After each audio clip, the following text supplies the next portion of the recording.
So here we have Finn, and we're just doing his Go Home video, which is where we're going to go over all of his basic commands that we touched up and brushed up on, but we're also going to focus heavily on recall and leash walking. So we're going to take this video outside once we're done with the first part. So the purpose of this is so you have something that is an instructional type of video to be able to look back on when you need a refresher, when you're trying to work with him at home. The key to him having success is making sure that all of you guys are working on this stuff with him so he listens to everybody and everybody is consistent. So you want to make sure that everyone's using the same commands, same hand signals, and same marker words. That way there's no confusion for him. So we're going to get started. We're going to get our simple stuff out of the way first. We're going to get his attention first. Then sit. Good, sit. So it's that hand gesture up and sit. We'll do it again. Sit. Good boy. Ready? We'll do it down. Down. Then can do down from both standing and sitting positions. Good boy. So we'll do that again from standing, and then I'll do it from sitting. Come here. Ready, sit. Down. Good boy. Not repeating myself, just holding my hand in that position until he does it. We don't want to repeat the command over and over. Dogs learn in 2-second intervals, so whatever you say in that span of 2 seconds is what the command is going to become. So if you say sit 3 times in 2 seconds, you're going to have to say sit 3 times every time before he does it. And we don't want that. We want him to do it on the first time. So if he were to do something when you told him to, I would attempt to regain focus. And by the time you do that, 2 seconds have passed and you can restart. And then you can give the command again when you have his focus. So we're going to do it down in a sitting position. Down. Good boy. And again, it's that downward hand position for the command down. So we're going to do a sit stay. Then, and we'll put into a sit. Good sit. Make room to finish chewing. Try this focus. Stay. It's that flat hand out like a stop sign for stay. He goes to get up. We're going to give a verbal warning. If he does fully get up, we are going to put him back into the same position, regain focus, and restart. Stay. Okay. What a good boy. Lots of verbal, physical, and treat praise for him using our positive marker words. Good boy. Yes. So we'll do that one more time. Sit. Stay.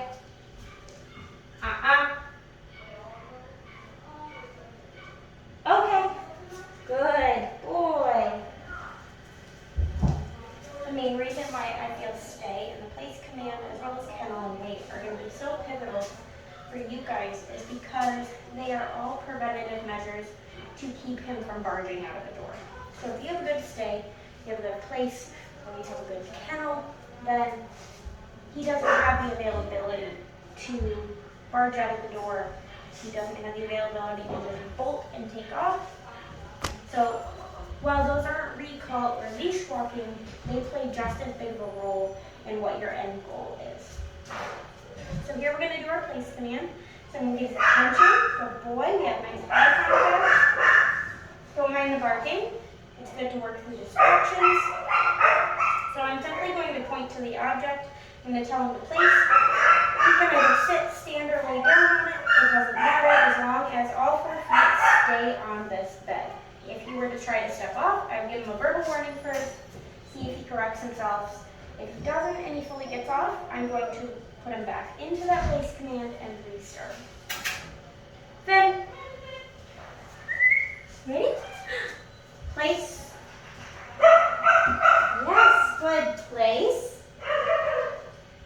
Good.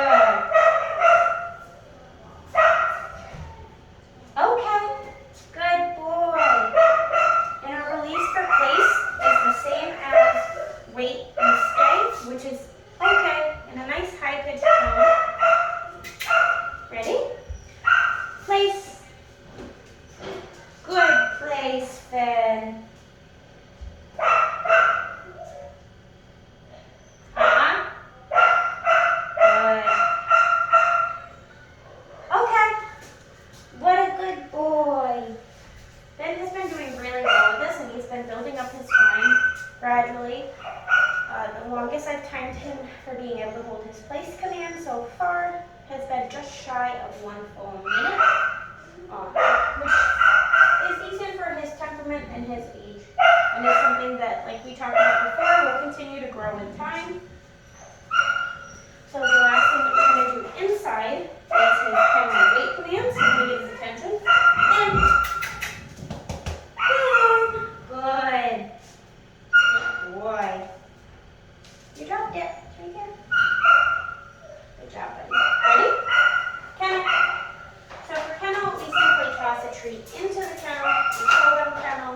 Obviously, they go in, and then we close the door. When we're ready for them to come out, we get their attention, wait for that eye contact, and give the wait command.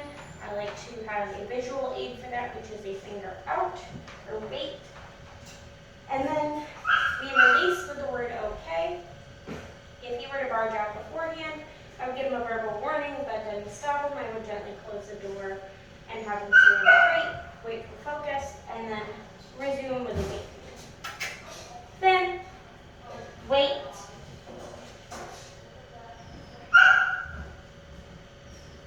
Okay, good boy. Such a good job. We'll do that again. Good boy. Let him find that treat. And when we finish chewing it. Then, wait.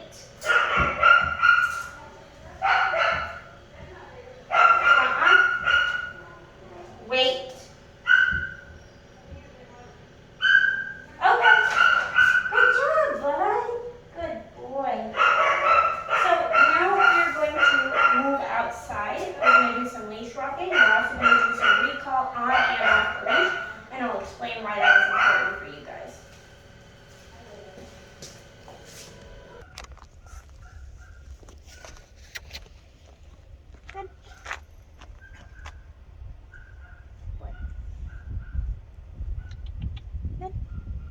This way. So for Finn's leash walking, all I'm going to do is rein in that handler focus, essentially.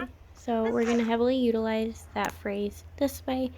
Anytime I feel even the slightest bit of tension on that leash, I'm either going to quickly change direction, tell him this way, get him to focus back on me and move with me, or I'm going to stop in place. I'm going to let him hit the end of the leash. I'm going to give him a verbal warning of and then I'm going to lure him back to my left side as so.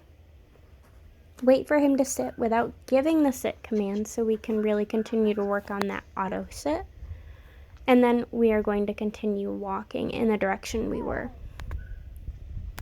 The key to good leash walking is 1, keeping your arm relaxed so you're not holding it tense, you're not holding tension on that leash, because when a dog feels tension on the leash, they're feeling it on their collar or even their harness if you choose to walk on a harness, and they're going to lean into that, so they're going to pull even harder. So you'll notice when we're walking we have really nice loose slack, and overall Finn is doing really good. There were a fair amount of distractions outside with some of the other dogs in the outdoor runs barking, kennel attendants moving, but overall his leash walking is really good. So here we are just working on a recall on the leash, and I'll explain more tomorrow when you come and we go through all of his commands. But the main purpose is that I want you to see the small steps that we have to take. So I don't have to have Finn on the leash to do recall, but I want you to be able to see how you're going to have to kind of take that step back like we talked before, where I want you to work on recall in the house, on leash, then off leash, and then move to outside, on leash, and then off leash with the leash dragging. And the purpose for that is so if he does go to dirt away, you can simply step on the leash. It's more difficult for dogs to connect the pieces that when you're not holding the leash, that you stepping on it is what's correcting them. So it's almost like they don't know you're correcting them, that something outside of you is correcting them. I find it really effective, not only with these two dogs, but my personal ones as well. So overall, the main idea to recall is that you want to make sure you have the dog's attention beforehand. And if you can't have the attention, that you have a physical way to rein them back in, which is why I'm going to recommend that you guys take that step back and use the leash to your advantage. And you can also use a 25 or a 50-foot leash once you feel that you have more success with it and you can trust that his recall has been strong with you guys.